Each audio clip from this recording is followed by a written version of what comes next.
Second, the purpose of this called meeting is to conduct the second hearing, the second of three.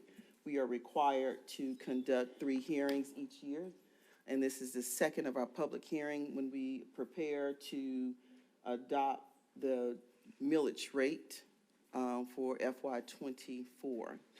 So the first hearing was this morning, June 12th at 11 a.m. Second hearing is right now, June 12th at 5 p.m. And the third and final hearing will be June 26th at 6 p.m. And so there's an opportunity to hear from the public if there are any concerns or questions about our proposed mill rate adoption, which is unchanged. And so with that in mind, I will turn it over to our Finance Chair, Ms. Kia Chambers, to conduct the second of 3 public hearings. Ms. Chambers?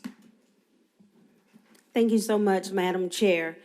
I am going to read some background information, and then I'm going to read our statement into the record. Senate Bill 177, Act 431, which was passed during the 1997 legislative session and effective January the 1st, 2000, established the Taxpayer Bill of Rights. This bill was to prevent any indirect tax increase that resulted from increases to existing property values in a county due to inflation. Increases to taxable property values are attributed to either 1, increases due to inflation, and 2, increases due to new or improved properties. In accordance to the Taxpayer Bill of Rights, county governments are then required to provide additional reporting to taxpayers. If the mill levy is rolled back to offset any inflationary,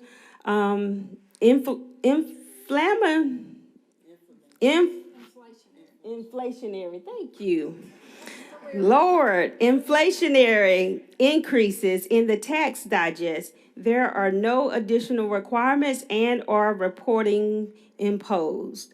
However, if the mill levy is not rolled back and the levy or recommending authority elects to set its millage rate higher than the rollback rate, then the following is required. Number 1, a press release explaining intent to increase taxes. Number 2, notification of tax increase with 3 public hearings, which is what we're doing today.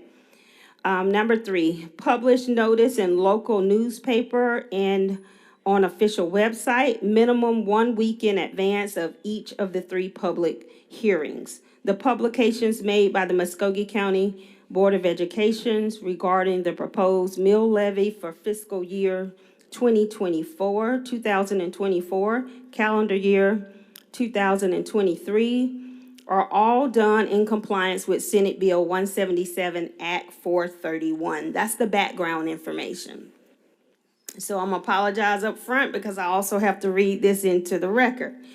Pursuant to the requirements of Georgia law, the Muscogee County School District will hold 3 public hearings as part of its process of setting the millage rate.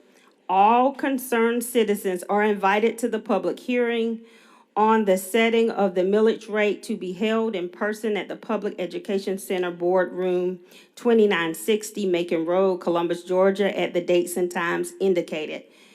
Monday, June the 12th, 2023 at 11 o'clock a.m. Monday, June the 12th, 2023 at 5 p.m. And again, Monday, June the 26th, 2023 at 6 o'clock p.m. The millage rate for 2023 will be set at a meeting in the boardroom on the first floor. I'm assuming that this is the millage rate for 2024. Yes, it says 23, but millage rate for 2024 will be set at a meeting in the boardroom on the first floor of the Board of Education at 2960 Macon Road, Columbus, Georgia, on Monday, June the 26th, 2024 at 6 o'clock p.m. By state law, local taxing authorities such as Muscogee County School District must either keep their tax collections revenue neutral by decreasing the millage rate to offset the gain taxes from the property value updates, or announce a tax increase even though the actual millage rate is not increasing, which is the case here. The board is considering adopting a millage rate of 23.321, a rate unchanged from fiscal year 2023, but 2.224 mills higher than the rollback rate of 21.097 mills.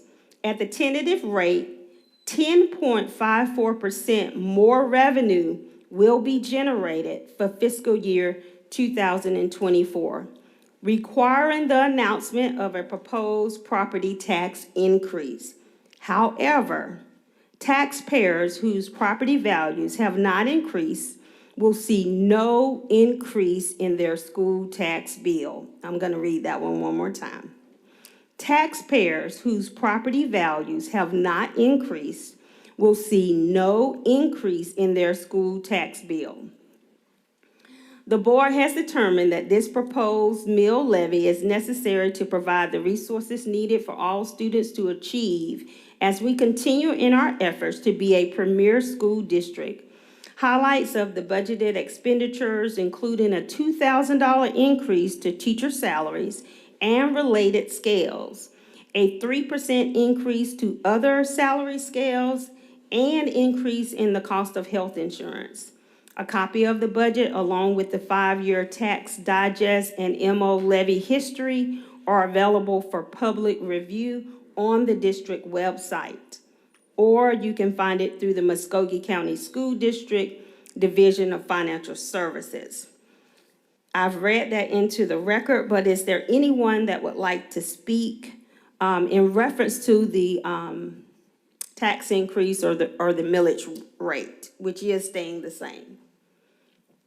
I'm going to ask one more time. Is there anyone who would like to speak in reference to the millage rate? I'm going to ask one more time. Is there anyone who would like to speak in reference to the millage rate?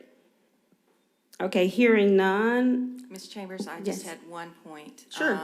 The millage rate is set for the calendar year, so it is calendar year 22, or 23, excuse me, with us receiving the revenue in our fiscal year 24. Okay, sounds good. Any other comments in reference to the millage rate? Okay, hearing none, that concludes our public hearing.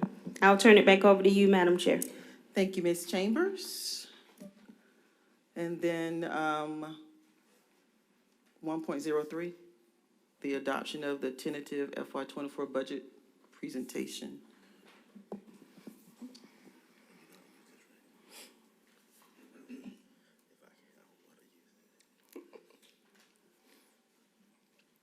Hello, I am Janice Bloodworth, the Chief Financial Officer, and I'm going to give you a quick update on the 24 budget. As soon as it comes up, there it is.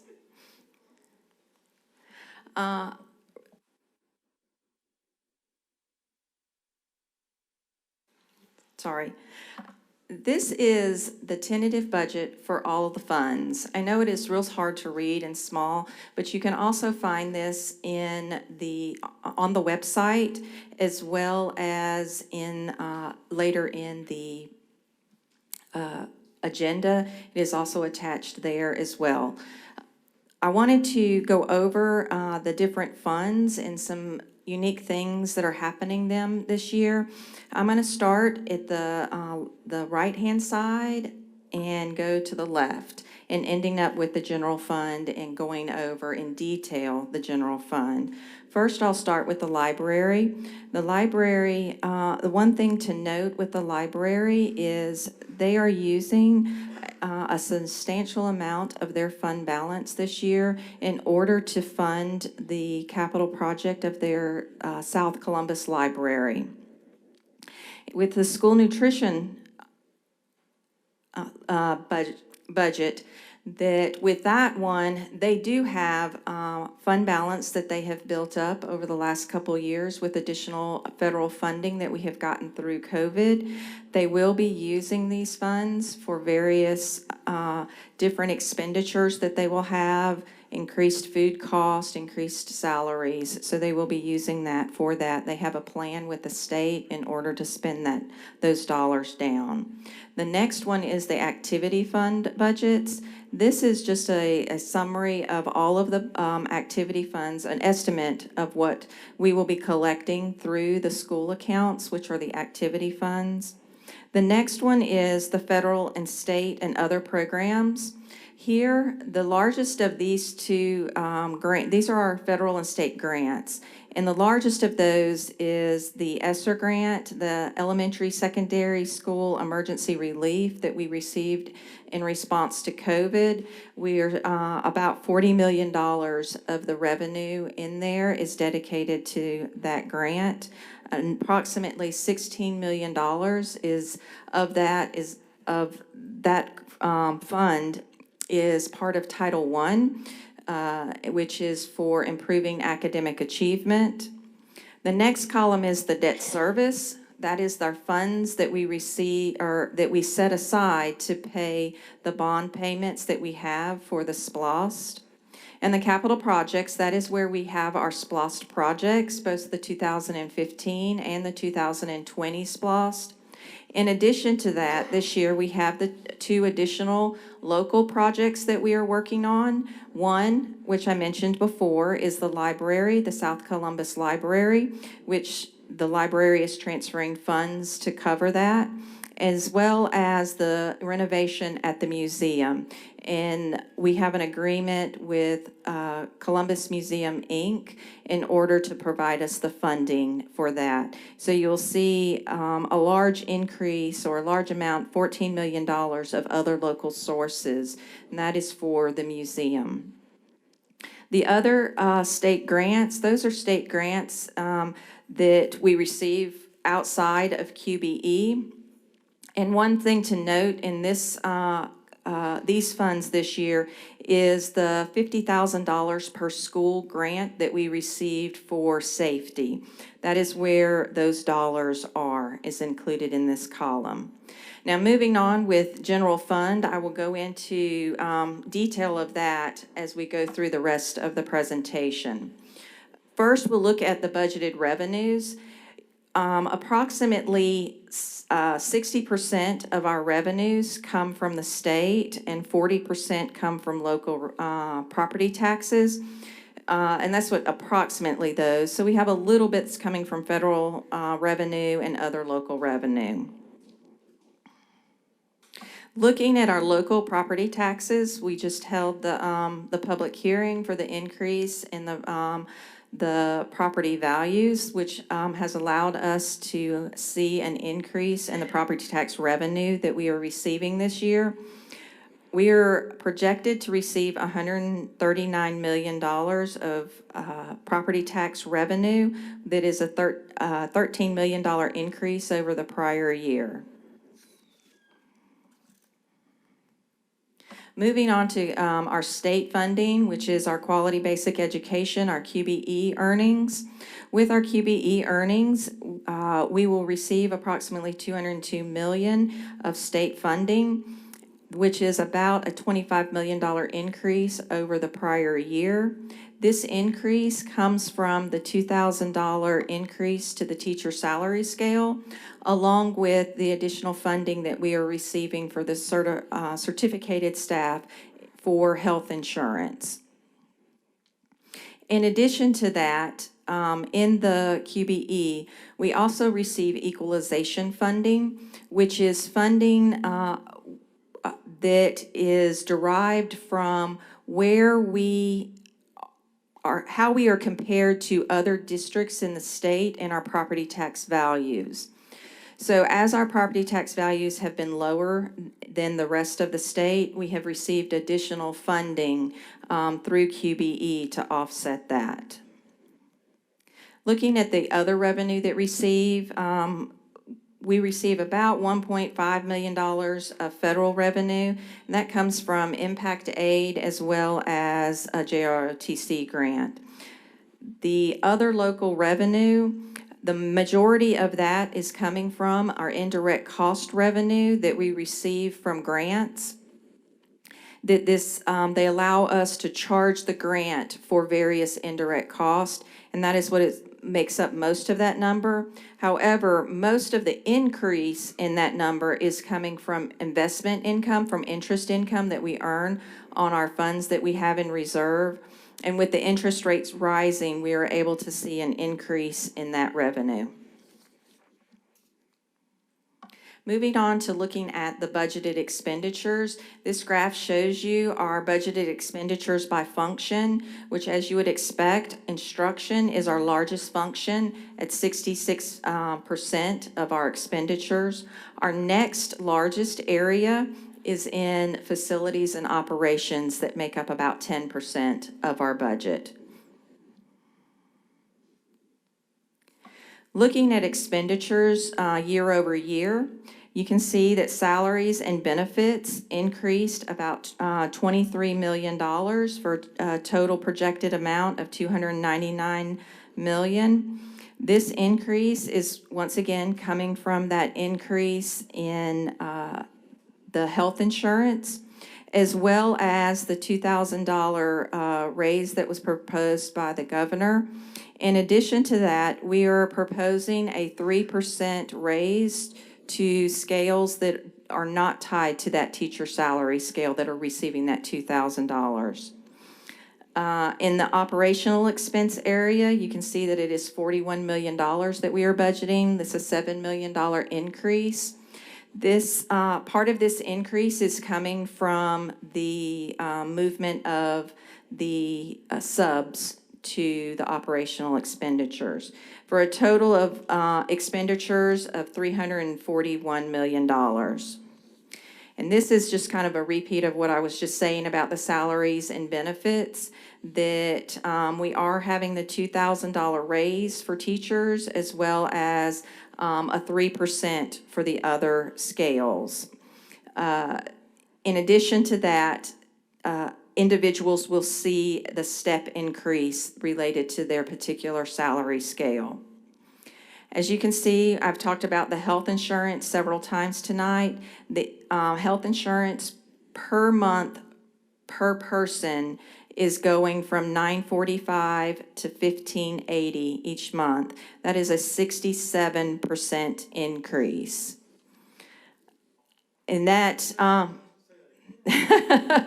that is a 67% increase. This year, it only impacts our certificated staff the most.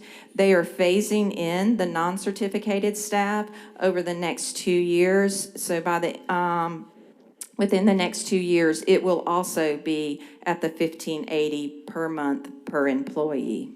It's probably important to note here too, if I may interject, one of the things we always try to make sure we announce this caveat.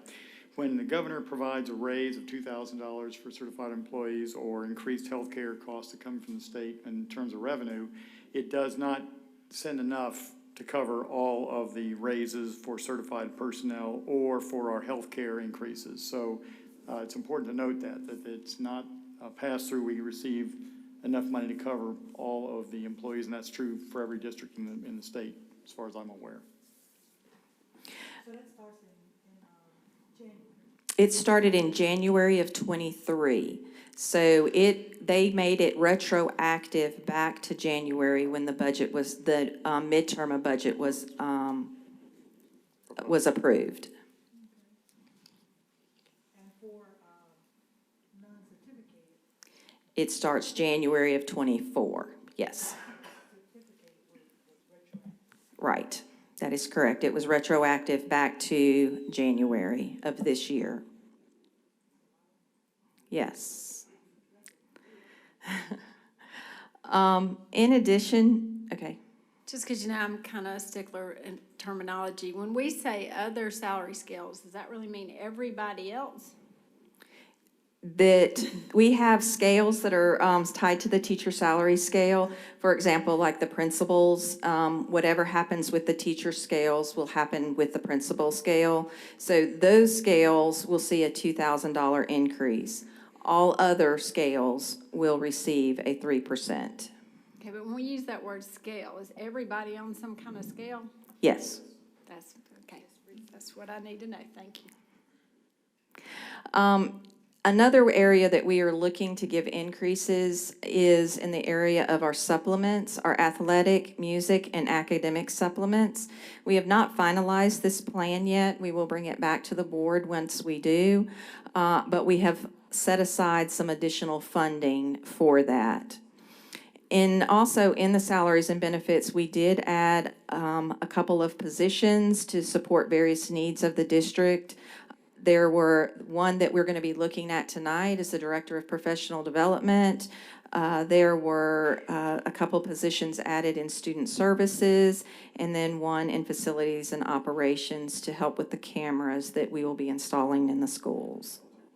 And 2 police officers, that is correct. In the operations, we did see some increases due to inflation in repairs and maintenance. In our custodial contract, as well as our general and property insurances. Once I mentioned again the outsourcing of the substitutes, that did cause an increase in our operations budget. And then also we are doing the 1.5 mils transfer out to the library. So looking at fund balance, at this point, we are projecting to use 0 use of fund balance for the current year, which would give us approximately $61 million at the end of 24. For the general fund in overall, you can see, like I said, we had the beginning fund balance of $61 million. We're looking to have revenue of 350 million, and my total expense number is not correct. It is not 41 million. It is 341 million. And then the transfers out to other funds is for the library, and a small transfer to capital projects is 8.5. Once again, ending the total ending fund balance of 61 million. Looking at ESSER funding, this is the money that we received from COVID in response to COVID. And just wanted to kind of mention a couple things about this. This grant will end September 2024, so this year will be the last year that we will be receiving funds for this. Currently, our 3 biggest expenditures that we are spending out of this funding are the classroom cameras, HVAC projects, the summer learning experience. In addition, I mentioned the indirect cost with revenue that we received. The ESSER funding is giving us about $5 million of that indirect cost. Also, the behavior support program and our instructional resources, i.e. textbooks, they have been funded through ESSER for the last couple years. And also right now, we have approximately 60 positions that are currently being funded through ESSER. Question. The ESSER fund grant closes September 30th, 2024. When does the funding have to be either spent or allotted? It has to be spent by that time. It has to be spent. Yes. Also by September 30th, 2024. Yes. Okay.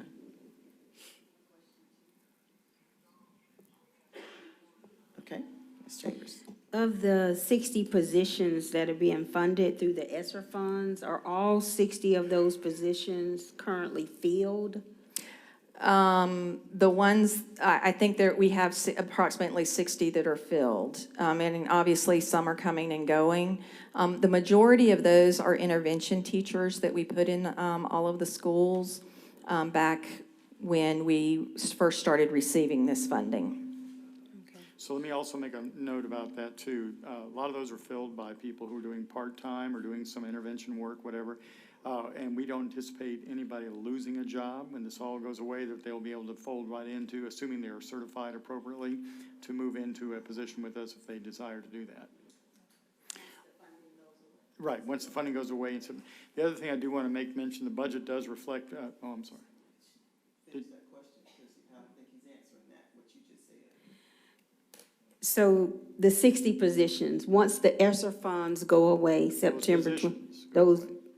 the positions will stay because we still haven't, those positions will not stay. The people can stay, the positions do not. Okay, so the positions may not, but you will repurpose the human capital and you'll find a different position for them. That's what you're Assuming they're saying. appropriately certified and want to. Again, if they're retired, it might not benefit them to do that. Okay. Or if it's somebody that wants to work full-time and they're appropriately certified, certainly we would move them into a vacant position then that we have. Okay, sounds good.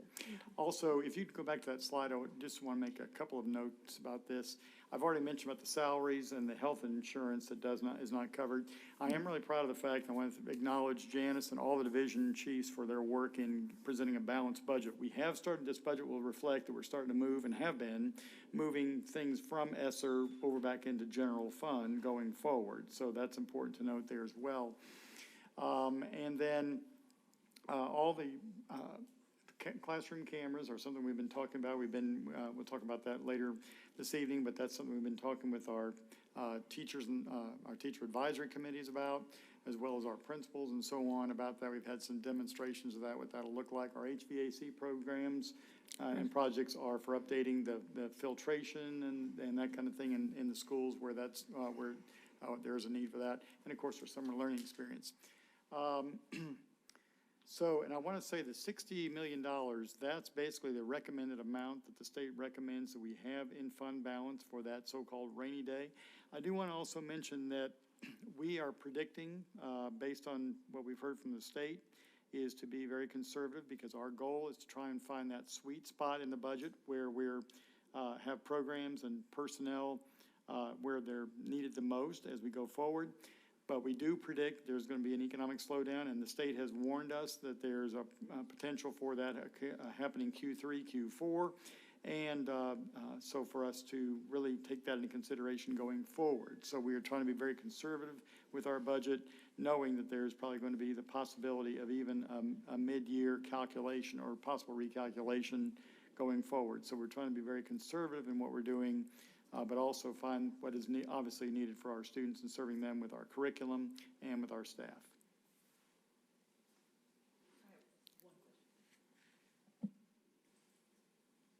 Okay, and it's about the 60 positions that will no longer be those 60 positions and will be repurposed in some way. And the people who are employed will be somehow submerged in some other kind of job. Will we have some other different type of intervention program? Because Janice just said most of those positions are intervention positions. So I'm just wondering, will we have some other type of substitute intervention or? Most of those positions will be coming through for our Title I schools, and a lot of those will be absorbed into the Title I grants.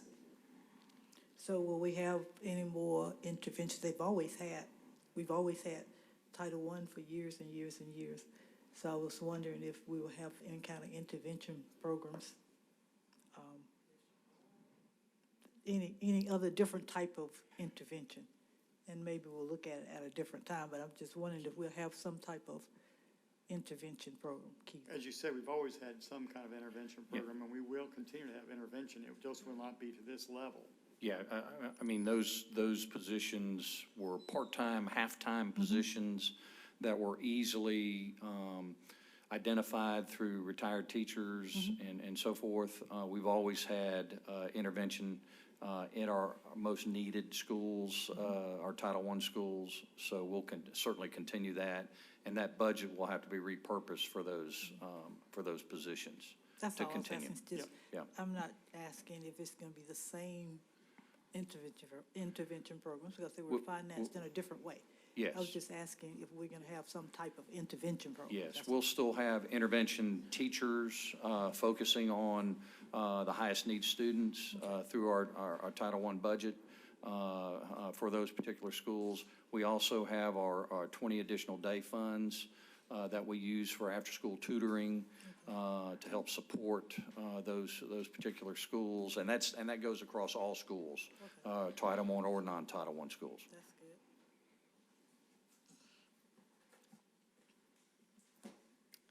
No other questions? Thank you. Also, board members, if you don't have questions today, we have until the 26th. We'll have 2 more presentations on our budget. And that's the purpose of this call board meeting, because we need to take a tentative vote on, a vote on adopting a tentative budget for FY '24 and a tentative FY '24 millage rate. And so the next item is the 1.04. Well, we need to take them one at a time. Are we electronic? Okay. Any additional questions before we call for this vote to adopt a tentative budget for FY '24? Need a motion. Motion by Ms. Buckner. Second by Ms. Chambers. Are there any additional questions? We're ready to vote.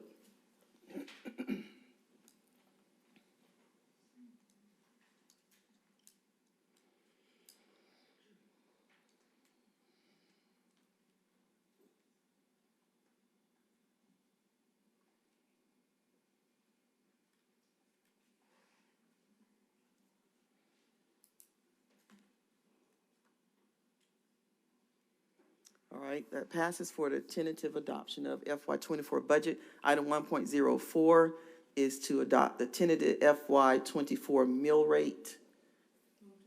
Motion by Ms. Buckner, second by Ms. Chambers. Are there any additional questions? And that is adopting the mill rate. We're ready to vote now of 23.321, a rate that is unchanged. We are benefiting some 10.54% from the property increases, the property value increases, but there will not be a tax increase or a mill rate increases, and it's unchanged.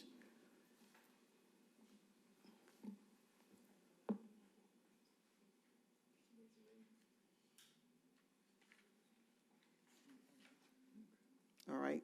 That passes the tentative adoption of FY '24 mill rate of 3.321. Motion to adjourn by Ms. Buckner, second by Ms. Chambers. Hand vote. We are adjourned from our call board meeting, and now we'll go into our work session.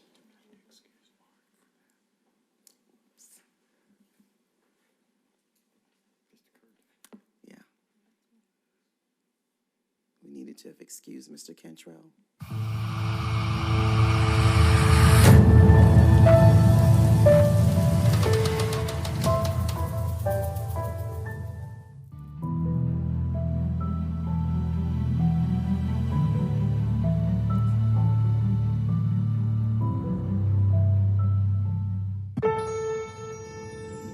You wanted to be a teacher when you were little, but things changed.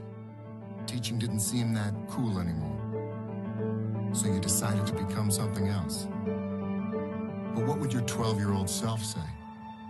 Amazing things are happening in teaching, so it's time to put it back on your list.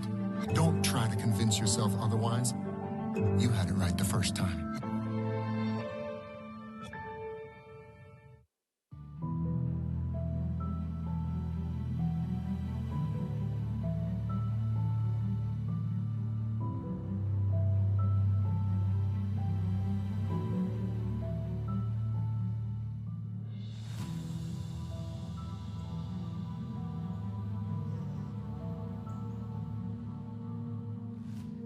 We can't know when a student will come into the Columbus Museum, smoldering with talent, and stand in one of our galleries and just know that's what I want to do with my life. Some will become artists. All of us I hope, will become art appreciators. From the beginning of the Columbus Museum, the goal was to provide a place for art and for education about art. And so key to our mission is engagement with the school children. We're reminded over and over that Columbus history is part of world history. It's a jewel of a place, and it adds so much to quality of life. But we would like to grow it even more. You know, it's time to, bring it up to the 21st century. Our museum, it has been a hidden gem, but we want it to be hidden no more. It needs a refresh. The entire museum will have a wonderful renovation and become a transformed place. Currently, as you enter, you can see the back of the staircase, and that will be gone. This will be a clear view through the Galleria, so you'll really get a sense of what you might want to see and do. And as people come in, right ahead of them, they will see the staircase that would take them up to the 3rd floor for our additional art galleries and temporary exhibition space. And then beyond that, that direction will be the children's gallery. We wanted the museum to be a place that triggered creativity, that inspired people, that when people left, wow, it was a great experience, and that they would go out and tell their friends about the Columbus Museum. The children's area is going to be front and center. It's going to be bright, welcoming. Grandparents and children and parents are going to love to come. And I really am convinced that this plan is going to welcome people, and the interconnectedness between the art and history galleries and our beautiful Olmsted Gardens is really going to make this place vibrant and welcoming. It's for the community, and I think that our community will love that. Our job is to find ways to connect with them and for them to connect with the things that we show here. A museum is an extension of your community. It is the breath of the community. To have a museum that is engaging and have a community that's engaging is a perfect marriage. Investment in the Columbus Museum is an investment in what I consider the magnet here in Columbus. We and others have invested in it, and we're really excited about the opportunity to make a wonderful change for our community that's a once in 2 or 3 generation opportunity. I contribute to this campaign personally because I've gotten so much pleasure out of being involved in this museum for many, many years, and I hope many more. We've always had a community where people are very supportive of the arts in the city, and so it's exciting to see that as we move into the Imagining the Columbus Museum campaign, that has not changed. So why don't you join me in investing in the capital campaign of the Columbus Museum? Is truly an investment that you will see prosper and grow for generations to come.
Okay, thank you for sticking around, but we did enjoy the video presentation, and we are all driving by looking forward to the reopening of our Columbus Museum.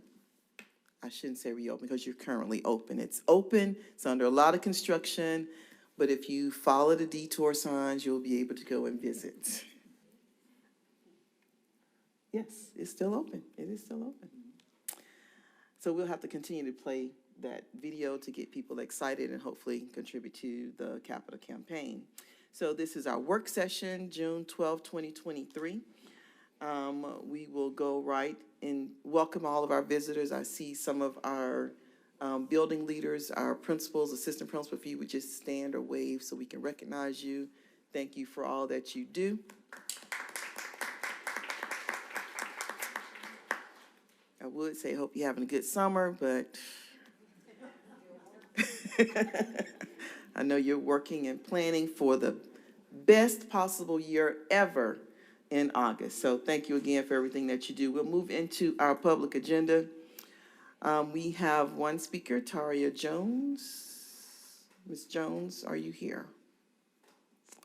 Maybe she meant for next board meeting. But I will take this opportunity to say that all official meetings of our board are open to the public and the press. However, the board may meet in executive session. Citizens are encouraged to address items on the board agenda or to initiate presentations of issues appropriate for school board consideration. The board meeting is not the appropriate place to review individual employee performance or individual parent complaints that have not been addressed by the principal or the superintendent. Citizens are encouraged to follow our normal channels to address such problems or issues or concerns, which would be through the superintendent's office by emailing Ms. Karen P. Jones. Next, we have a presentation or an update on Second Chance Works.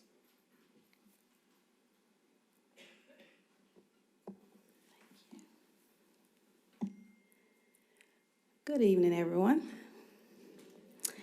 I'm Kenya Gilmore, and I'm going to give a brief update on the Second Chance Works program that is taking place at several of our schools. As you can see by looking at the crowd, we have brought our own cheering squad of Muscogee County's best administrators. They've already waved and greeted you, so I'm going to jump right in. So earlier in the year, we brought this information about starting the restorative practices program at several of our schools, and we said we'd come back and give an update based on the data from a full year of implementation. So that's why we're here. Why we decided to go with restorative practices, because it deals with the heart of teaching, and it works to establish and strengthen relationships between students and their teachers and administrators at the school. It's a strategy that seeks to repair those relationships that may have been damaged by disciplinary concerns with the students, and it brings about a sense of remorse and restorative action on the part of the offender and forgiveness by the victim. The research shows that removing youth from the learning environment for long periods of time via suspension, ISS, alternative school are not always effective, mainly because it damages that relationship between the students and the schools as well as parents and schools. And then oftentimes, whatever the real issue, whether it's trauma or some behavioral concerns that really need to be addressed by staff at the school level or in the community, they're not really addressed. So the students and classroom disruptions may often end up worse than they were before. Why at Tier 2? So we are an MTSS district, and we really want to focus on making sure that we do a really good job at Tier 1 with our behavioral practices, but there are often times when we have to provide additional supports to students. Working in groups shows students how to work together, and there also is an opportunity for students to see that behavior that we want to see from them modeled, right? And teaching students how to interact with each other and also interact with the adults is great for restorative practices, and we want to make sure that we're teaching our students that way. And we want to make sure we're teaching them how to self-regulate, and they have to see that in action from others to learn how to do that. So we based our school selection for the schools that were going to participate in the program based off of their discipline data. So we looked at 21-22 data. We looked at 2018-19 data as well. So this was pre-COVID. This was not a mandated program. Schools were told that they were selected based on data, and if they wanted to opt in, then they had the opportunity to opt in.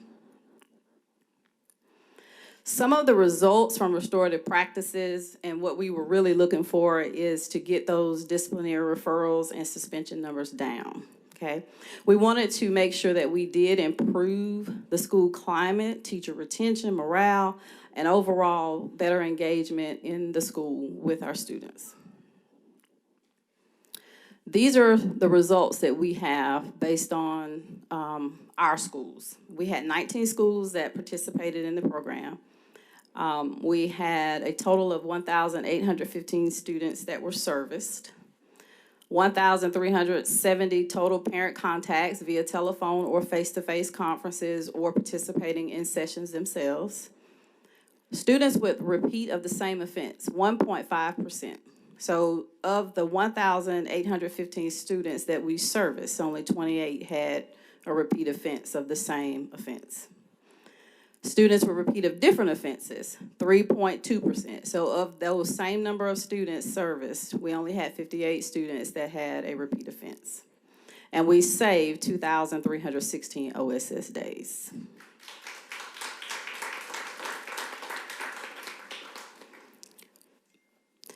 The next 3 slides really go into each individual school, and I won't read that data off to you, but I will point out to you the number of OSS days saved at the elementary level, 393, and then the total instructional hours, 2,358 instructional hours for those students. Middle school, 1,161 days of OSS, 6,966 hours of instructional time. High school, 762 OSS days saved, 4,572 instructional hours. And this is just a slide providing you some information that we collected through survey of our administrators that were participating.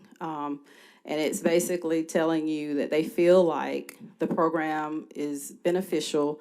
They feel like they were very satisfied, and they felt like Second Chance Work did a good job providing the services.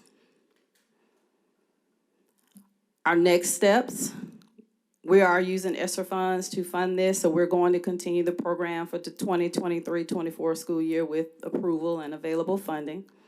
Continue to provide restorative practices training for staff at schools being served and others upon request to build capacity. So we're really focused on the training piece this year because we want to make sure, since we know those ESSER funds are likely to go away or are going away, that our staff have the capacity to continue to provide the restorative practices at the school. So we really want to make sure that we do that and continue to support our students. Questions, and you can ask me or you can ask any of these wonderful administrators in the audience. I think that, go ahead, Ms. Buckner, I'll yield to you. Hold on one second, Ms. Buckner. I have one just for information for me. You know, it sounds good. Everybody needs a second chance. So my question was in regard to a definition of days saved. That means when a child has been instructed to go in ISS or OSS, then he's transferred or whatever to the Second Chance program, and the instructional savings come with the adding of all that instructional time that he's getting via versus being Suspended. Yes. Okay. Just that technical. Okay. Yes, yes, ma'am. All right, thank you. All right. Yes, I think this is an awesome program. You said we have 19 schools that you're servicing right now? Yes. So is there like another program or something that the other schools are using, or? So every school's different. And some of our schools did not have the same Okay. needs. And so many of our schools implement their own Tier 2 interventions and support for students. The expectation is that all schools do intervention for students that need that level of support. These schools were very needy and were asked, based on the data, if they wanted to participate and to learn about restorative practices so that they could build capacity with their staff. Okay, and special ed, I haven't heard anything about special ed. Do y'all work with them, or how does that? Yes, if they're in the building, they can receive the support and services as well, yes. Okay, so the teachers, they get the training and everything as well? Yes, ma'am. So they are getting it now? Yes, ma'am. Okay, all right, sounds good. All right, thank you. Well, I think the data is really important, that was collected to have 70 repeat offenders out of over 1,300. I think that's really awesome. And so after,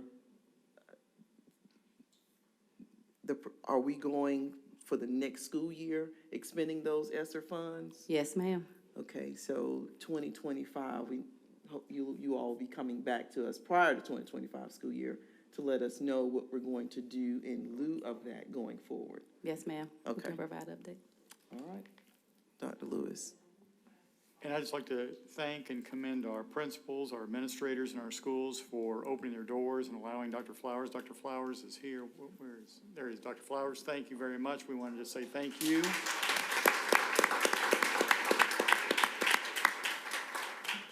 He's obviously 19 schools, it sounds like it's Dr. Flowers and a team. Yeah, well, that's what I'm saying, his Okay. team and so on, but Dr. Flowers is the one who's the point person on this, but also that wouldn't happen without the administrators in our schools opening up their schools and allowing him to bring his team in to work with them. And I want to thank the parents for being open to this too. Our parents have got to realize, and this won't work unless it's reinforced at home.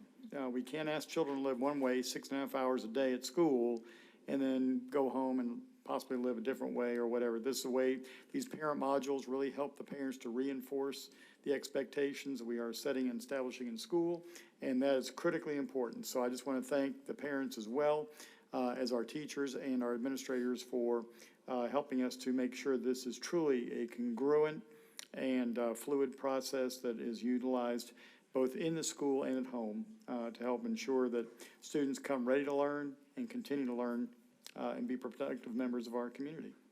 So thank you. Thank you so very much. Ms. Buckner? We're just thanking everybody, so I have one other one. In education, we have so many issues, so many problems, and people are always, and we are thankful that people are always trying to help in some way and trying to imagine how they can improve. So this thanks goes to Mr. Flowers for being visionary, we definitely need, like I said earlier, we need second chances. And so it takes someone to just sit down and think about what can happen, what can be done, what can I do? And to come up with this is, it's visionary. And the district, of course, thanks you for your vision and your help and your leadership here. Indeed. All right, Ms. Buckner, since you have the microphone, we'll roll into our education committee. You turned it off. Okay, let me turn you back on. Okay, our first item has been, I'm moving on to item 5.02, school uniforms proposed by Fort Middle School, and who's going to do that for us? Oh.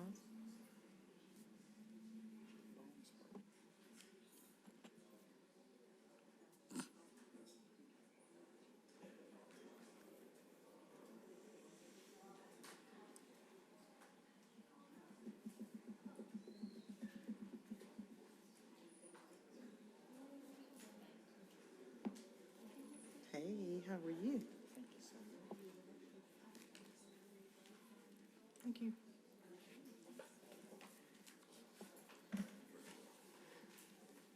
Thank you so much.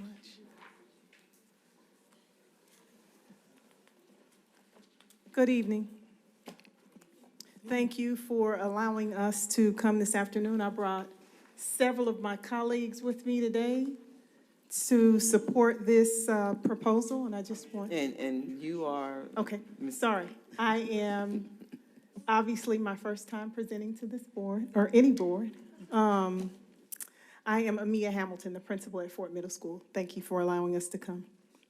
Again, several of my colleagues have joined me, and I'm going to try not to lose my crutches. It looks way worse than it actually is, so don't worry about me. I'm going to be okay.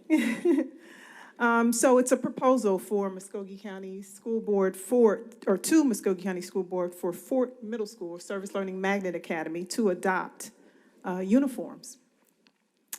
And what I have in front of you is just the information that we've collected both from the parents and from our staff. I'm just going to go through the proposal here, and I'll answer any questions, of course, that you may have. One of our core beliefs is that social and academic interactions at Fort Service Learning Magnet Academy must reflect pride that is being prepared, showing respect, displaying a high level of integrity, being disciplined, and showing proper etiquette. We strive to build and maintain a building-wide learning community with clear, consistently high expectations. We believe that requiring students to dress in a school uniform will assist us in creating a climate of physical and emotional safety for our school.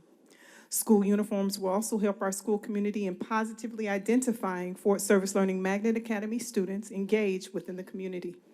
We want to make it easier for all school staff to help identify all inappropriate clothing while at school. School uniforms will improve consistent enforcement of the dress code by giving clear guidelines for both students and faculty about what is acceptable. In addition, it will help ensure that students are constantly held to the same high standards.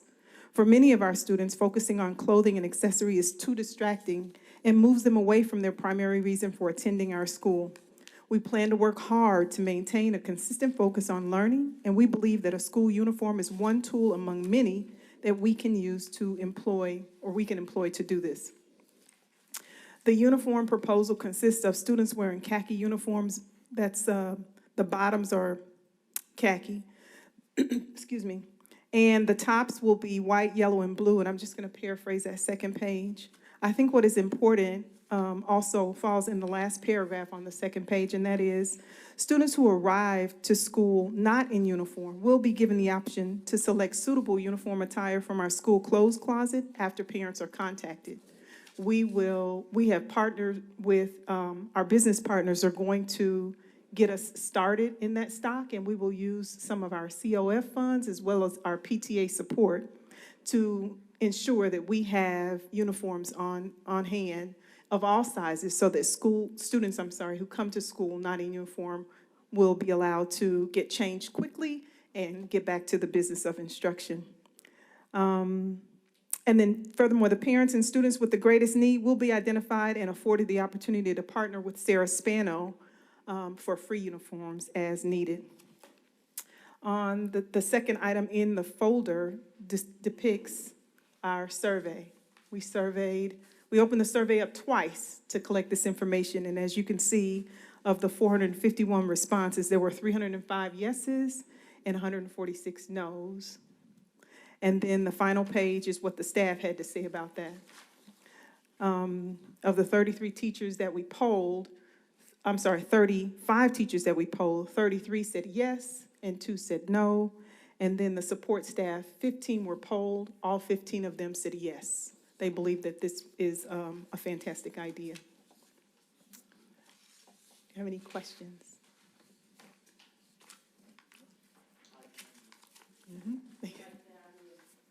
Great, thank you so much. Thank you for your time. I'm sorry, yes, ma'am. I'm so glad I was reading about how you have already addressed the fact that some kids may not be able to afford it, and how your plan for that. And I was just wondering, because I know how middle school is, and of course you know how middle school is. Yes, ma'am. So these kids at middle school will sometimes will actually refuse to wear the uniform. Now, elementary school kids, they'll probably wear the uniform. But middle school kids are a little different. What is that? What happens then? Do we can kids be suspended or OSS for not wearing a uniform? I'm just.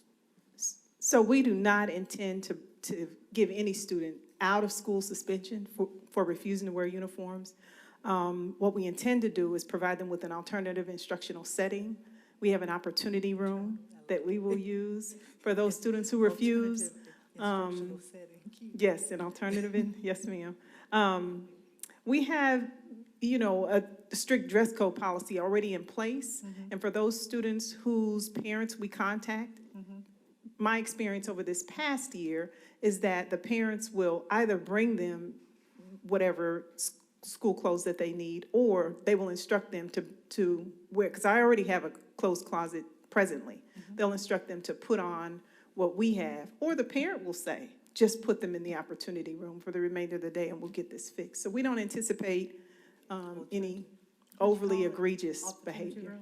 But we'll provide them for an opportunity to think about that so that tomorrow, that opportunity won't need to have existed. Alternative instructional setting, opportunity room. Okay. Thank you. Any other questions or comments? Thank you so much for your time. Ms. Jackson, hold on. Hit your mic again for me, I inadvertently. And I just have a comment that, I really love this. Thank you. And especially where you have that if the kids arrive and they don't, they're not in uniform, that you have a closet for them. Yes, That's great. That's good. So I really like that. Well, thank you so much. That clothes closet was started by Sandra Coxum years ago to keep kids in. And that's a great idea. Yes, so we just continue that process. We'll just outfit it with the school uniform colors in all sizes. Awesome. Good job, Ms. Hamilton, Great and your job. team. I see you brought the Fort Middle School staff yeah. with you. Wave at us. Thank you all for everything that you do. Buy-in is critical, and I'm glad to see that you took all the necessary steps to make sure that everyone was included and understood the vision behind this, as well as being committed to participating. And so that's wonderful. Thank you for the great work. And I'm going to send Ms. Boykin to get the folders to get them out of your way if you so choose. we'll pass them down to the end. Okay, all right, thank you. Thank you.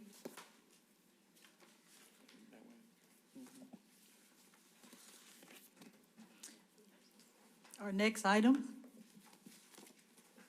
is the COGMIA accreditation overview. And that is, Mr. Smith.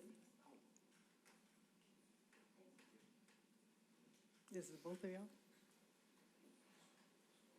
Do we have the presentation?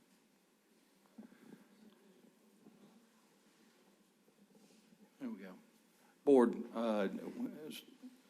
we just wanted to bring before you an opportunity to look at our district accreditation process for this upcoming year. Dr. Tim Smith, who is spearheading this, and is going to provide this presentation to you. But we have been working on this project over the last year. We will be going through it in the 23-24 school year. And just to let you know, we've been doing a lot of work to try to get prepared for this, and just wanted to give you an update of where we're at right now.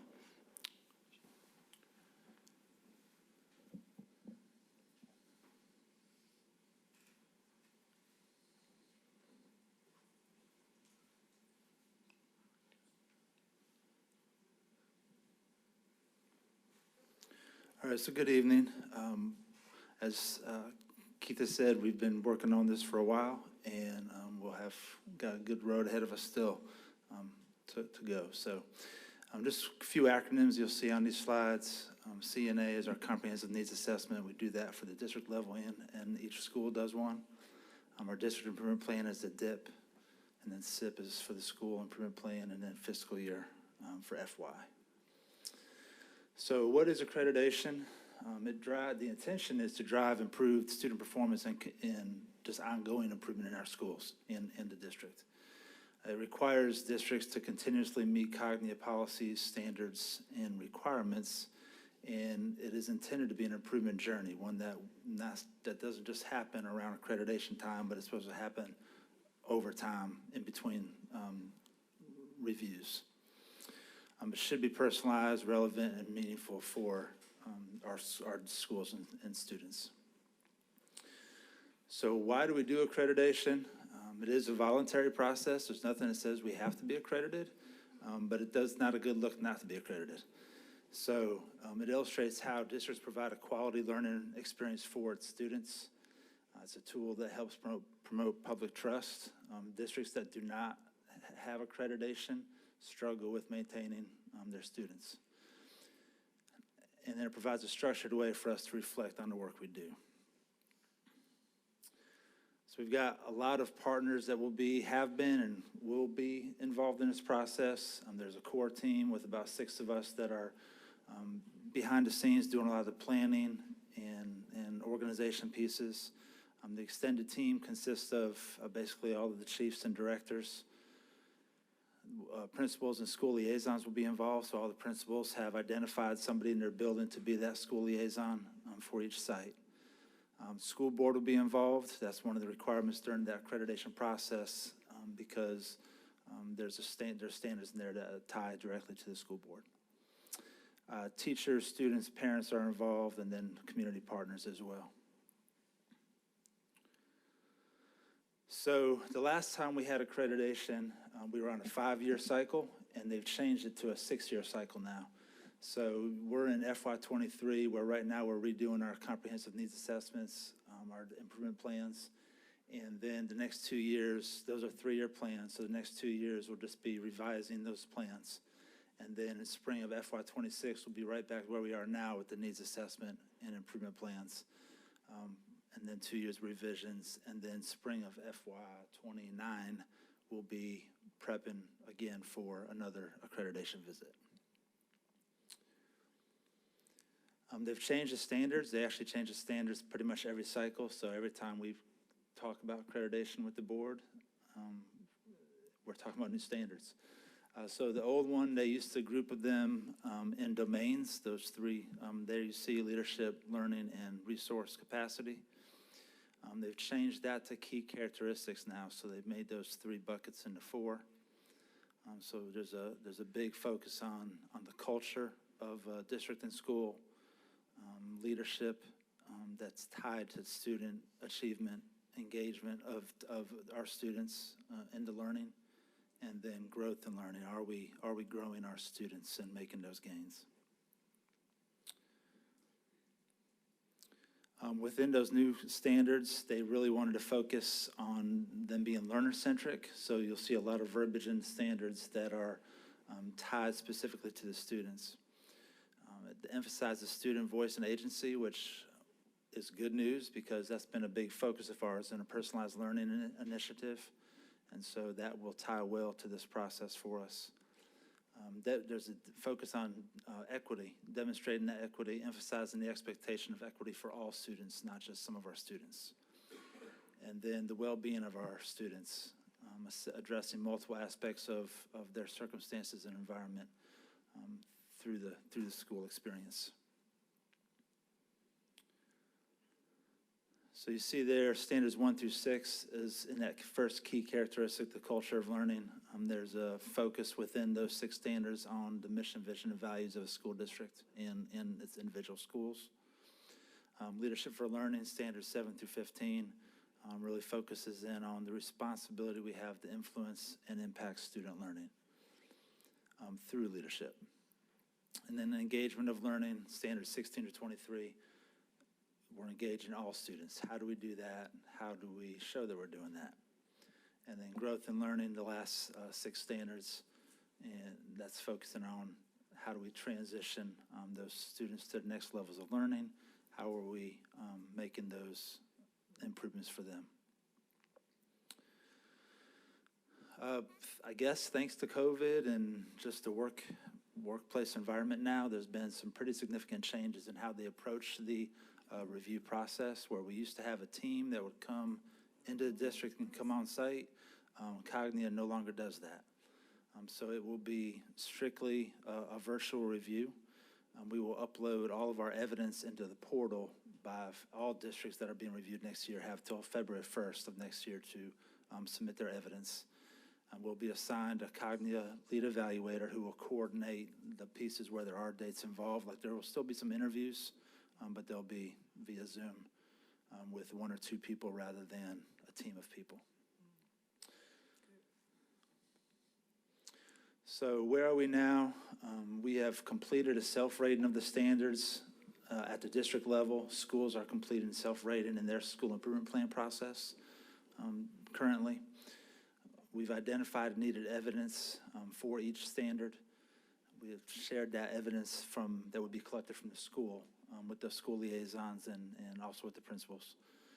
We started to work on the narrative sections in the self-assessment, which we have to complete. And then we're finishing up the new improvement plans for the district and each school. So that's where we are. Any questions? Thank you, Dr. Smith. I do also want to add, the state of Georgia has also implemented through statute some recommendations and some things that they're expecting through the Cognia process. 65, I believe it's about 65% of the accreditation standards relate obviously to student achievement and learning, but they're also going to be taking a hard look at each district's fiscal responsibility, where you stand with your fund balance, where you stand with how you allocate resources and that sort of thing. So that's a new level of scrutiny that we'll be implementing in the state of Georgia as a result of that new bill that was passed this last session. Again, that speaks to the need for us to be good fiscal stewards of our dollars. And I'm pleased to say that with a balanced budget and with the fund balance that we have and doing the allocation of resources the way we've approached that, I think we're in pretty good shape with that. So I'm pleased with that. So thank you. Well done, Dr. Smith. Any other questions? Thank you, Dr. Smith. That concludes our Education Committee report. Thank you, Ms. Buckner. Next is our Discipline Committee. Ms. Sly? Thank you, Madam Chair. There are no items submitted for the Discipline Committee. All right, thank you. Next is Policy Committee. Ms. Tillery? Thank you, Madam Chair. Hit your, okay. Okay, perfect. Thank you. I would like to present 7.01, and it is not pulling up, so just give me a second. Okay. It's running away from me. The district early high school assignment project team requires approval. Nope. Okay, sorry, it keeps running away from me. There we go. You got it? I'm not gonna touch it now. Yes. Okay. No. Okay, sorry, it won't click on it. It's going to the third one instead of the first one. It just did it again. Yeah. Yeah, mine is. It just did it again. Okay, there we go. You're on the healthcare one. Sorry, Mom, I'm skipping around. The Department of Prevention and Intervention Practices partners with the Valley Healthcare System to provide school-based medical and behavioral health services at Dorothy Height Elementary School. This partnership is being expanded by working to open a new school-based health center at Rothschild Leadership Academy. The standing contract allows Valley Healthcare to open additional school-based healthcare centers as funding becomes available. Valley Healthcare has received a grant to fund an additional school-based healthcare center at Rothschild Leadership Academy. The recommendation is to approve the opening of a school-based health center at Rothschild Middle School. Do y'all have any questions or comments? I know, yeah, that's wonderful. It is absolutely wonderful. Yes. It would be wonderful to have that everywhere, yeah. It will, and I know that the school has been working on this now for a few years, 2 years. The principal, Ms. Deloach, our new principal at Rothschild Leadership Academy. Dr. Hiltz is here. And Dr. Hiltz, thank you so much for coming. So they've been working on this for the past 2 years, and so it's really great. We're excited to see this progress. did you want to add something? No, I just wanted to recognize Dr. Hills for being here with us. That's fine. Thank you. Within, if there's nothing else, then If there's nothing else, I'll move on to 7.02, possibly, okay. This is the meeting of the Board of Education are held to conduct the affairs and business of the school system. Although these meetings are not meetings of the public is invited to attend all meetings, and citizens are invited to address the board at all regular meetings at the time shown on the agenda and in accordance with procedures established by the Board of Education and the state of Georgia. The board will review current policies. We're going to review the BCBI public participation in board meetings and the BCBIR, the rules of conduct and participation procedures. And just as an aside, just as a reminder, this was put in statute last year. And something unique about this is they require the board to revisit this every year. So we're putting on the agenda now, but I did have a question for Mr. Ellington as to whether or not it requires to sit on the table for 30 days as we do with most policies. He's researching that because it is unique. But nonetheless, we have plenty of time. It's not due for adoption until October 1st. But I just wanted you all to bring this to your attention and let us know if you have any recommended changes or suggestions for revisions. Okay, perfect. it's unique in the fact that it's regulation and it's a policy. Yeah, exactly. And annually, the annual review of it. And the superintendent's recommendation, annual review of board policy BCBI, public participation in board meetings and regulation, BCBIR, that establishes the statutory requirements for a public comment period and regulation that sets additional rules for public participation. So are there any other questions? Okay, I think mine's working on the third one. So that will work, thank you. Okay, 7.03, it is revised board policy JB for military students. The recommended action is approve revised board policy JB student attendance in accordance with the board policy BDC. Policy adoption, the revision has been on the table for 30 days and is ready for adoption. Background and rationale. Prudent administration of the school system demands continual review and updating of board policies. In accordance with existing needs of the school district, the administration recommends a revision to board policy JB student attendance. The policy revision will assist military families transitioning through permanent change of station that typically arise a few times each year. If the Board of Education adopts this policy, it will support the transitioning family as long as the military-connected students are in good standing academically with no disciplinary issues or outstanding fees. So the superintendent's recommendation is approve revised board policy JB student attendance in accordance with board policy BDC, policy adoption. The revision has been on the table for 30 days and is ready for adoption. Yes, ma'am, this one, and then the next one is just a revision of a strike-through from the previous month as well. So both of those have now sat on the table for the required 30 days and will be ready for your approval pending your action on the 26th. Okay, perfect. Yep. The military is just basically codifying what we already do in terms of our military students for early withdrawal based on reassignment by their military Oh, it's parent. just early withdrawal. Mhm. That's it. That's it. But it's something that we want to have in our policy Yeah, I know. to support the whole military-friendly concept. Yeah, So I- it's I actually was- codified in policy.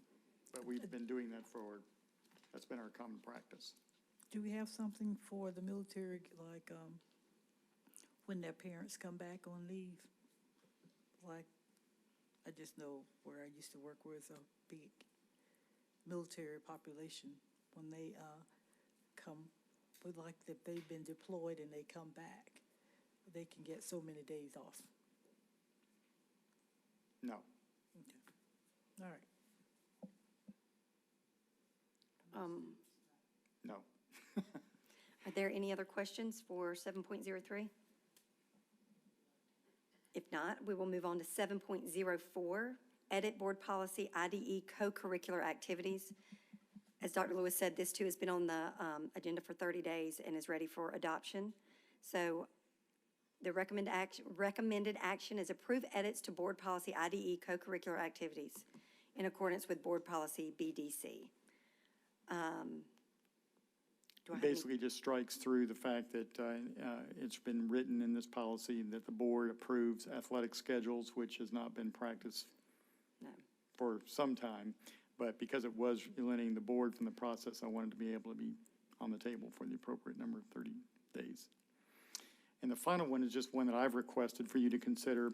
The Georgia Association of Educational Leaders is having its annual conference that we've been, it's a very special one in terms of the length of time the Gale has been organized, and they have asked for us to have as much representation there as possible.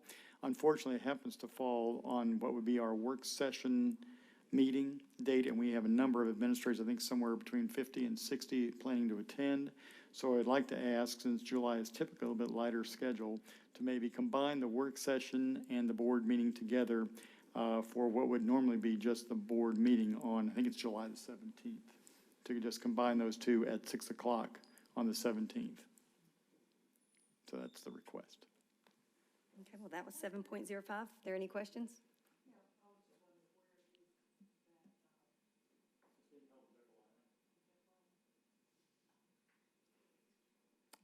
Well, if there are no other questions, then I will turn it back over. Thank you, Madam Chair. Thank you, Ms. Tillery. Next is Personnel Committee, Ms. Jackson. 8.01 is the Director of Leadership and Professional Development. And the superintendent is recommending Dr. James Holman. He earned his Master's of Education and Curriculum and Instruction from Regent University, Master of Art in Education Leadership from Hampton University, and his PhD in Education Leadership from Old Dominion University. He served as assistant principal at SP Morton Elementary School in Franklin, Virginia from 2015 to 2017, and he moved to Sussex. Did I say that right? Sussex. Sussex. Central Middle School in Stony Creek in Virginia in 2017 as assistant principal. And from 2020 to 2023, he served as principal at Sussex Central Middle School. That reminds me of Harry. Are there any questions? Hearing none, we're going to move on. Hold on 1 second. I want to ask a question before we get to, I don't know which one it is, but I want to ask Dr. Lewis a question. In one of these applications, I don't remember. But anyway, I want to ask the question about if our applicants have to have, usually they have some kind of leadership degree. Mhm. One of the applicants don't have that. But I noticed that early on, certification, I think is what has happened. So I guess that's okay. Let me just say, all of the applicants and all the recommendations meet the requirements for the position, both in terms of academics and experience. Okay, so we don't necessarily, a person doesn't necessarily have to have a degree in leadership. Depends on the position. I don't know which one you're referring to. Could you be more specific? I don't remember, I didn't want to just pull out, I didn't want to pull out. Well, perhaps that'd be a better question afterwards. Okay, that'll work. Okay, 8.02, the principal for Fox Elementary, and the superintendent is recommending Ms. Allison Waldrop. She obtained her bachelor and master's degree from Troy University. She began her career in education in 1988 at Russell County, Alabama. Her career in Alabama spanned 34 years and included positions as teacher, instructional coach, assistant principal. She joined the Muscogee County School District in 2022 as an academic dean at Fox Elementary, where she is serving today. Are there any questions?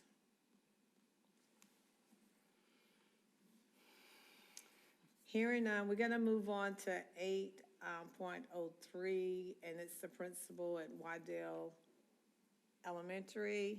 And the superintendent is recommending James May Jr. He attended Columbus State University where he earned his bachelor's, master's, and specialty degree. He is currently attending Columbus State University pursuing a doctorate degree. He joined the Muscogee County School District in 2013 as a teacher at Hannon Elementary. In 2019, he joined the staff at Midland Middle School as a teacher. Shortly after joining Midland Middle School, he became the assistant principal at Midland Middle School where he is currently serving. Are there any questions? Hearing none, we're going to go to 8.04, is assistant principal for Martin Luther King Jr. Okay, the superintendent is recommending Dravius Hurston White. Oh, okay. He earned his bachelor's, master's, and specialist degree from Columbus State University and doctorate degree from Bethany DeVenti College and Seminary.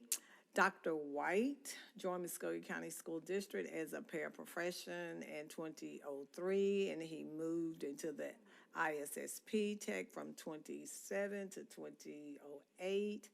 Dr. White began his teaching career in another district before returning to Muscogee County School District in 2009 as a teacher. Dr. White served in various teachers' positions from 2009 to 2022. Dr. White moved into the position of Secretary Dean at Eddy, where he is currently serving. Are there any questions? Hearing none, we're going to move on to 8.03. This is assistant principal for Wesley Heights.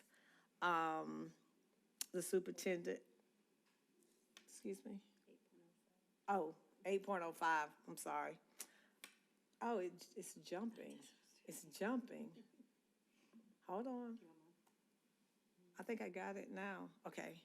So, Ms. Peters received her bachelor's degree from the University of West Georgia and her master's degree in education leadership certificate from Columbus State University. Okay, she joined the Muscogee County School District in 2009 as a third grade teacher at Key Elementary. She served as a teacher at Key Elementary for 10 years before moving into the academic coach position in 2019, where she's serving today. Is there any questions? Moving on to 8.06 is the reelection of personnel from FY24. There's a attachment. Are there any questions? And also, if anyone needs to recuse themselves, when we vote on this on the 26th, be mindful of that and review the list to make sure. All right. Moving on to 8.07, that's the personnel report. There are 4 attachments. Are there any questions?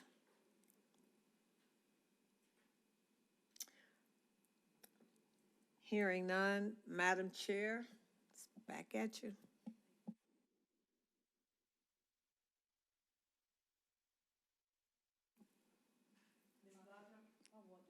Something I was scrolling down, the certifications of the applicants, and I don't know what I saw last night, but I don't see. I see that everybody has that certification in education leadership.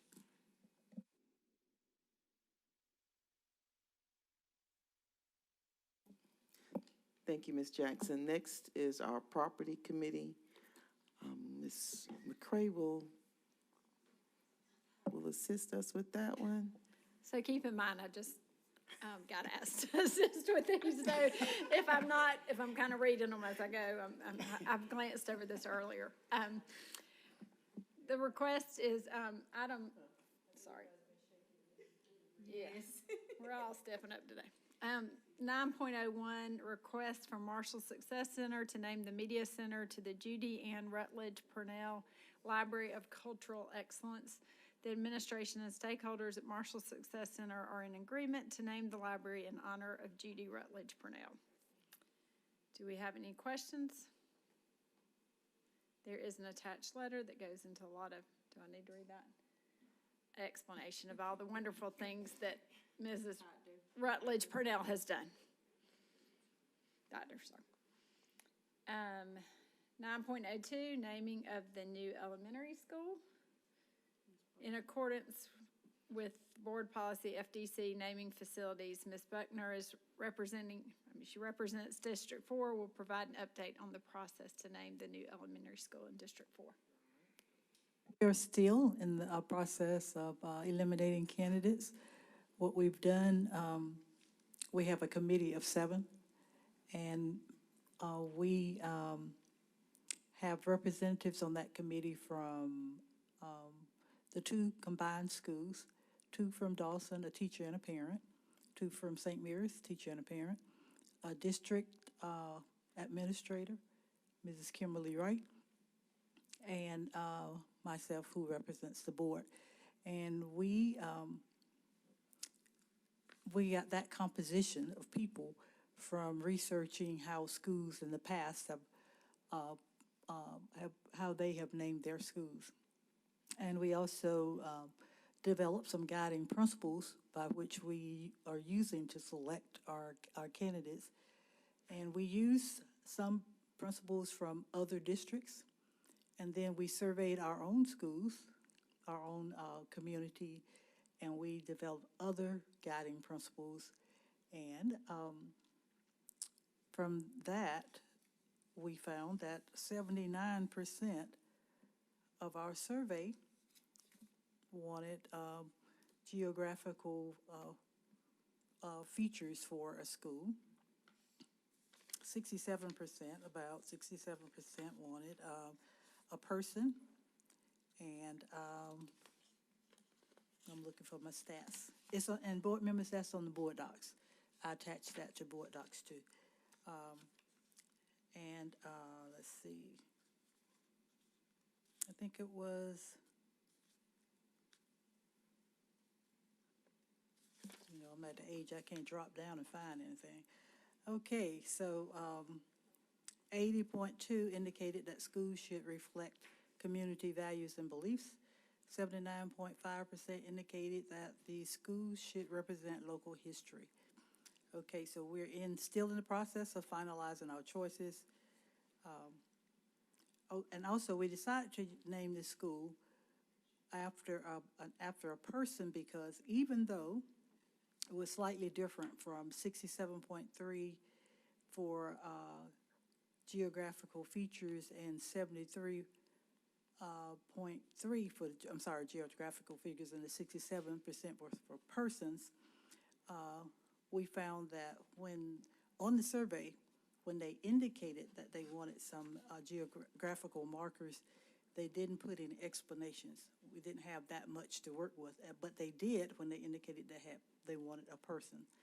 So we decided to use person and do a person, and in addition to that, we wanted to honor a person in our community for their valuable contributions. But we're still in the process of finalizing that, and June 15th is the last day for people to make recommendations, and we should be finishing up this work very, very, very soon. Thank you so very much. And also, if someone still wants to make a recommendation, you can go to the website and do so, but you only have up to June 15th. Thank you for that update and for spearheading this. 9.03, renewal of lease agreements. There are And these lease agreements are renewals and all require documentation for insurance coverage is current. All leases are buildings are billed directly by the respective utility companies. Any question on these? Okay, 9.04, the library report. Great library exhibits this summer, backed by popular demand, is Clothes Story. This exhibit celebrates African American women's fashion and history from 1890 to 1963, running through June 30th during normal operating hours at the Columbus Public Library. Come see the beautiful period dresses. The United States Holocaust Memorial Museum is bringing to town Americans in the Holocaust, July 10th through August 18th at the Columbus Public Library. This exhibit includes items from our partners at the Columbus Museum and a panel display from the Georgia Commission on the Holocaust. We are the only public library in Georgia where this traveling exhibition can be seen. And then we have a few good service stories. The North Branch staff participated in Britt David's kindergarten orientation. Library cards were issued and renewed, and summer reading and book bundle information were distributed. And the media specialists introduced staff to the new families, emphasizing CVL's partnerships with the MCSD schools. Also, we had a 100% graduation rate for our Mildred, Terry, and virtual Lena START classes. Hope I said that right. Among the data in summaries from Lena START measurement tools are significant gains with parents and students. A customer with memory issues asked staff to help print a map. She needed directions to her son's house in Kansas. Staff helped her locate the information and printed it. She left saying, "You don't understand how much you helped me." I always love those stories of things that are not what you would have expected. And I will say on a personal note, you've helped my daughter, who is nannying this summer, entertain her children. I mean, that's not her children. Let me be very specific. The children she is nannying, babysitting. I learned that there's a scavenger hunt that you can go do at the library. Yeah, be very clear, I have no grandchildren. Okay, we'll move on now to 9.05, the museum report. I have a question for the library. How did we get the Holocaust exhibit? I mean, how did we land that? I'm just curious now, but sorry, but. Alan Harkness, director of the library. We applied for it. Applied for what? Took us 3 years to get it. 3 years. And, wow. Moving through COVID, so we've been working on this for almost 4 years. Oh, okay. Try to land this exhibit. Okay, I was just wondering how we got it, Thank you.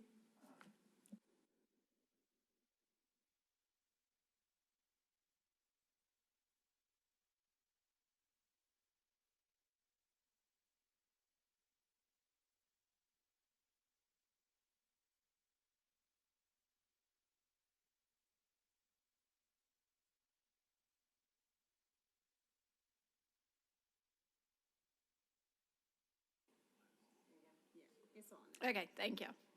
She told me to turn it off before she left, and then I hit something wrong. So here we are with the museum report. It says, on May 23rd, we opened Facts and Figures, Contemporary Realism from the Columbus Museum at the Bo Bartlett Center at Columbus State University. We are delighted to collaborate with the Bo Bartlett Center on the exhibition and related programs. Our collaboration with the Do Good Fund Gallery, located on 12th Street for the exhibition Breaking News, Ledger and Choir Photographs, has been extended and will close on July 29th. In May, we wrapped up our school year partnerships with Muscogee County Schools, Russell County After School Programs, and Department of Juvenile Justice. Through these programs, we reached 5,816 students and teachers at their schools during the 2022 to 2023 school year. This month, we are offering new program opportunities for our community, such as family field trips and mini camps, alongside some old favorites like Open Studio and Storytime. June programs and events for adults include a trivia night at 1327 Winton Road on June 15th, led by April Norris, that will feature art and local history questions and will have prizes. On June 17th, Gary Pound will teach a self-portrait drawing workshop at the Bo Bartlett Center from 10 a.m. until noon.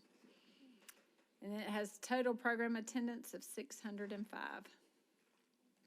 Thank you very much for all y'all do. 10.01, equipment replacement, Kendrick High School.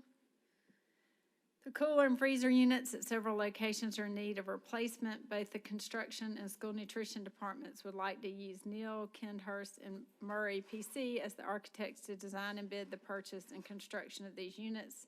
The architect fee will be 7% of the construction cost of this project. The high school receiving a new cooler and freezer unit is Kendrick High School. Do we have any questions? Is there an amount on that, or is that somewhere else? Oh, there it is.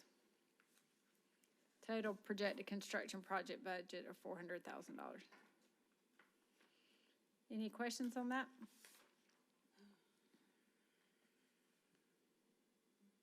Okay, 10.02, equipment replacement, Davis and Reese Road. Again, cooler and freezer units, same thing, but for Davis and Reese Road Elementary. Any questions? 10.03, change order number 2 for the Columbus Museum. Change order number 2 for phase 2 of the Columbus Museum upgrade project needs board approval because it includes an item that is over $50,000. The total budgetary impact of change order number 2 is $156,467.20. This change order includes changes that address code requirements, unforeseen conditions, and adjustments that improve finishes and functionality. This change order does not increase the overall board-approved budget for this project. The funding source is the approved construction contingency. Any questions? Those dang codes, they cause a lot of problems, don't they? Although my husband's an engineer, so I probably shouldn't say that's bad. Construction status report. Dr. Anderson, you know? Okay. I think we're good. If anybody wants to read a little more on how things stand, it is attached. And that concludes the construction committee and the property committee. Thank you so much. Board members are always ready. All right, last committee is the Finance Committee. Ms. Chambers. Thank you, Madam Chair. Moving on to the Finance Committee, 11.01 is the fiscal year 24 tentative general fund budget. I think you all heard the presentation earlier, but the superintendent's tentative general fund budget is being presented for fiscal year 2024. The budget was prepared after the superintendent reviewed the needs of the school district and available state, local, and federal funding. The recommended tentative budget and the proposed budget for all funds is ready for adoption. So, board members attached, you'll find the tentative general fund budget. Then you'll find the budget for all funds that includes general, state grants, capital projects, debt services, federal, state, and other programs, activity funds, school nutrition, and library. It's 220 pages, so hope you guys read over that. Any questions? Any questions, board members? Okay, hearing none, I will move on to 11.02. This is the adoption of the tentative fiscal year 24 millage rate, and we talked about that during the hearing. But are there any additional questions? The resolution is attached, and if we vote in the affirmative, that resolution will be signed and take action. Any questions about that, board members? Okay. Hearing none, we'll move on to 11.03. This is the school nutrition budget for 2024. This is a part of the tentative general fund budget and all budgets, and it is attached. This is the school nutrition budget. Any questions about that? there is a breakdown of the budget for school nutrition. Any questions? Okay, hearing none. 11.04, this is actually the budget for the Chattahoochee Valley Libraries for 2024. It's in the budget as well, but this is the breakdown, 1104. Any questions about that?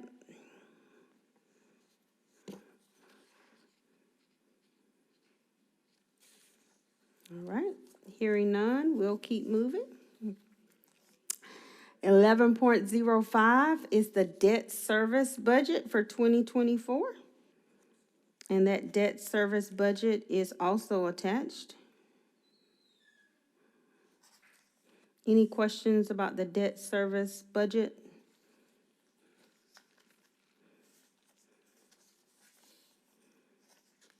Okay. 11.06, this is the budget for the capital projects for fiscal year 2024. Any questions, board members? Janice, you did a thorough job. There are no questions. Well, I'll give what Ms. Buckner, sorry, usually gives as a disclaimer on our follow. We have had this information for a while, so we have been reviewing it. We have been asking questions. I think by now y'all know that we would not just sit here and not ask any questions. You know, if it's something that definitely we wanted to dig into deeper at the public meeting, we would, but we have been asking and getting answers as we go. Yes, I will also say, we don't vote on the final until the 26th. So if you still have questions, you still can see Janice between now and that time. Okay? 11.06, capital projects budget. 11.07 is the activity funds budget. Any questions about the activities funds? Okay. Hearing none, we'll move on to 11.08. Now, we'll give a little bit more information on this one. This is for board travel. This is a resolution, and this is to approve a resolution for the board travel during fiscal year 2024 to related meetings of board members, institutions of the Georgia School Board Association, and the National Consortium of State School Board Associations and other conferences. If you remember, we are no longer associated with the National Association of School Boards, and we're now with, what's the acronym? COSA. COSBA. Lots of acronyms, okay? So this includes COSBA in what we can travel to attend, board members. That's the consortium. You read the acronym out. Also, this is our professional development or our leadership development. This resolution covers, that part of the budget covers what we do. Yes. To improve ourselves. Yes. The Consortium of State School Boards Association. NSBA. She read out, because she read the Consortium of School Boards. Right. That's the new name.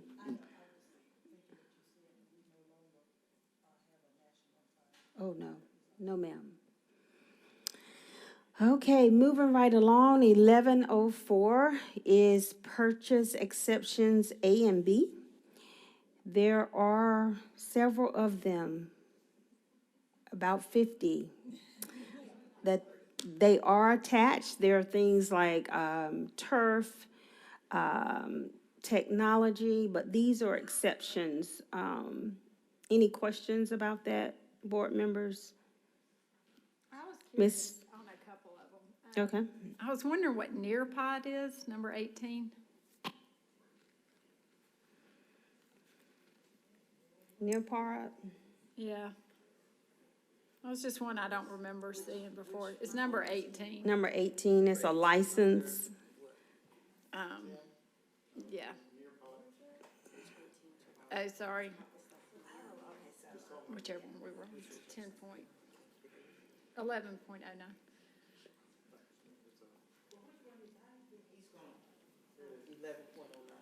It's for Nearpod. That's a subscription that we purchased for DIS through, currently through ESSER funds.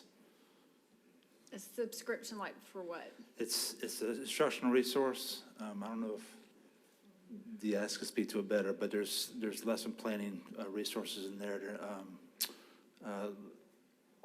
Digital tools that can be used in the classroom and instruction. Is the one for number 31 for Instructure, is that similar too? That's for Canvas, our learning platform. Okay. Stuff like Nearpod, do we have a way of monitoring how much it's used? Yeah. Hello, I'm Roger Jacobson, Manager of Learning Innovation. Yes, Nearpod is a learning tool that teachers can use. It has actual, think of it as presentations with built-in engagement that they can, teachers can search for those activities and for those lessons by standard, by topic, by grade. These things can be done standalone, or they can be put directly into the Canvas, our learning management system, so the teachers can keep the kids in one place and go through the entire lesson that way. All right. I guess, because I think all this is wonderful, don't get me wrong, but you know, I am about money. We do have a way, though, of tracking how much these things are being utilized. Yes, ma'am. My concern is just, we have a lot of awesome offerings, and just making sure that the ones that we are continuing to pay Yes, money ma'am. to We're are being tracking the usage of the different items that we have electronically, so that we can review which ones are giving our bang for our buck and all that kind of stuff, and we can review that. used. Okay, good to hear. Thank you. Yes, I just want to draw to the board's attention that there is an attachment that talks about Nearpod and the fact that it's a lesson library with over 7,500 standard aligned interactive lessons for K through 12. It also comes with videos and activities that the teachers can download.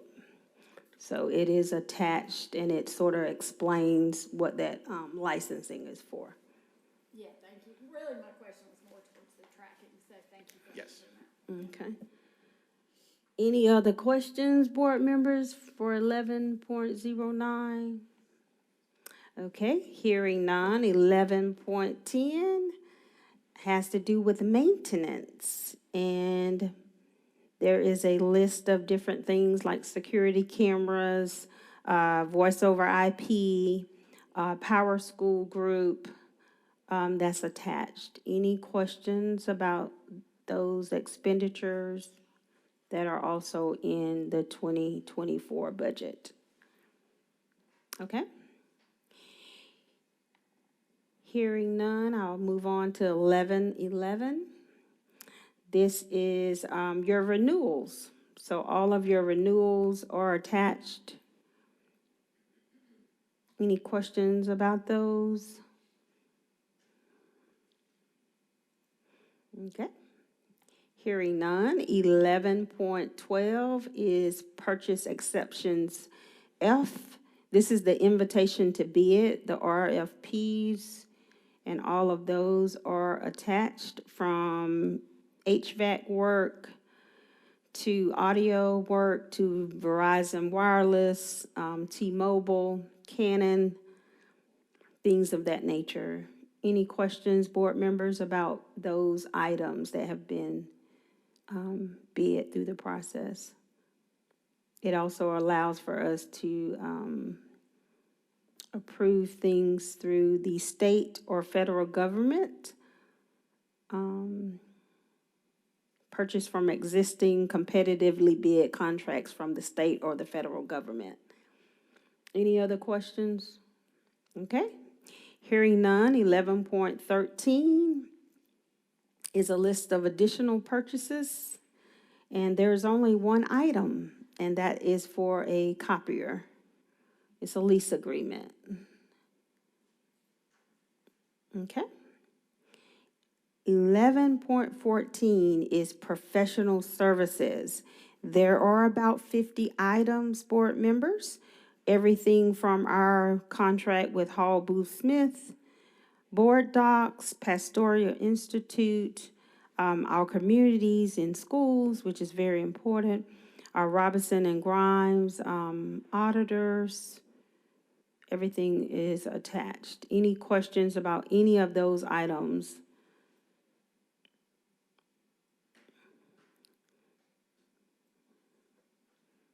Okay. Hearing none, I'll move on to 11.15, which is the sole source and vital purchases. These items are attached as well. Things like the Ledger Inquirer, our membership and policy maintenance with the Georgia School Board Association, oil, things of that nature. Any questions, board members? Postage, things of that nature. Sole source. Okay, 11.16 is purchase order increases, and there are actually 4 of those. These are increases for mainly software, things like GoToMeeting, mobile communications, emergency lighting, things of that nature. Any other questions about that? Okay, so 11.17 is a list of all of the federal grants that you can also see in the budget for 2024.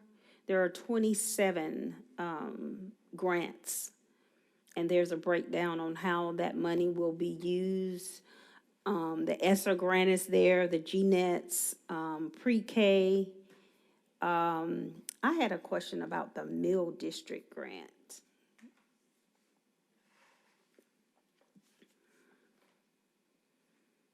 And let me find it.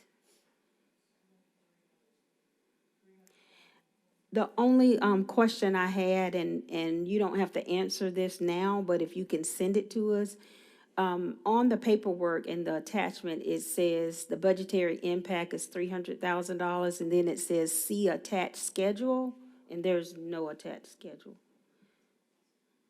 So if you'll just send it to everyone, then we'll have it before we get ready to vote.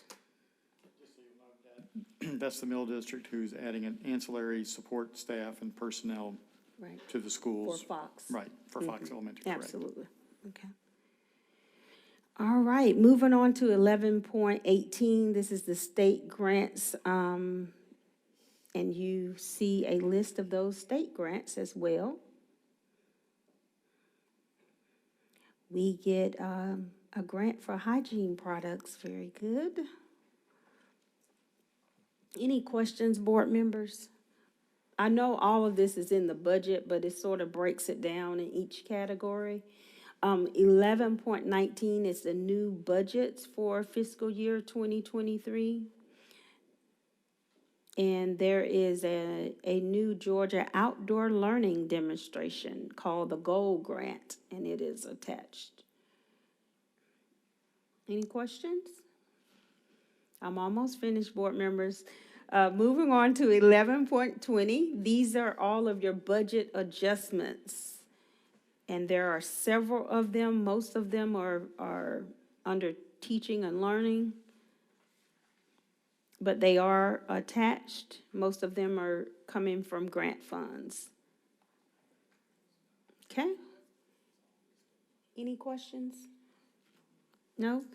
11.21 is your regular financial statements that we get every month. Any questions about those? 11.22 is a list of donations. We want to thank all of our citizens and everyone who has taken the opportunity to pour into our schools. As Dr. Lewis always says, schools can't do it alone, so we thank you for your support. And the last one is 11.23. This is the quarterly audit summary. Lori, did you want to? Lori is our audit chair, and so I'll turn it over to her for Yes. comments. Just that we met on Thursday, May 9th at 12:30, and we went over the minutes from the previous meeting. Robinson Grimes presented their audit planning communication for fiscal year 2023. And we went over summaries of the activity fund audit findings and the property audit findings. Very interesting stuff. Thank y'all. Thank you for all you do for the audit committee. All right, Madam Chair, I think that concludes the Finance Committee, and I'll turn it back over to you. Thank you, Ms. Chambers. Okay, so that concludes all of our homework we've been doing. And we will have a word from our superintendent of schools before we go into executive session. Just want to share with you, we received a breakdown of the most recent funding for the lottery, the Georgia Lottery. And in all, there's been more than $26.5 billion raised for students in Georgia. And specifically, I won't go into all the details and breakdowns, but we had 50,426 students in Muscogee County specifically that received the benefit of Hope scholarships over the years. And we had 45,227 students, pre-K students, that benefited from the lottery. So all in all, over $2 billion over the course of the use of the Georgia Lottery funds, $2 billion here in Muscogee County over that period of time. So we do thank those who participate in that program. Listen, well, I'm with the commercial. Play Thank responsibly. You. All the disclaimers. Play responsibly. Thank you for playing responsibly. Thank you for participating. 50,000 kids who benefited. So thank you to all the senior citizens who have a new game they play. Well, okay. So thank you for all who participate. Well, you know, a lot of times people wonder where it goes, and I think it's important for us to recognize that it comes back to our district.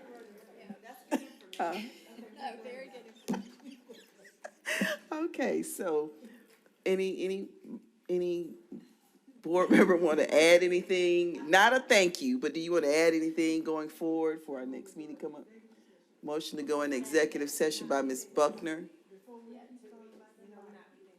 And second by Ms. Chambers. All raise your hand. And just as a reminder, our next board meeting is June 26th, not next week. All in favor? We're going into executive session for a personnel matter. And that passes. Have a good evening.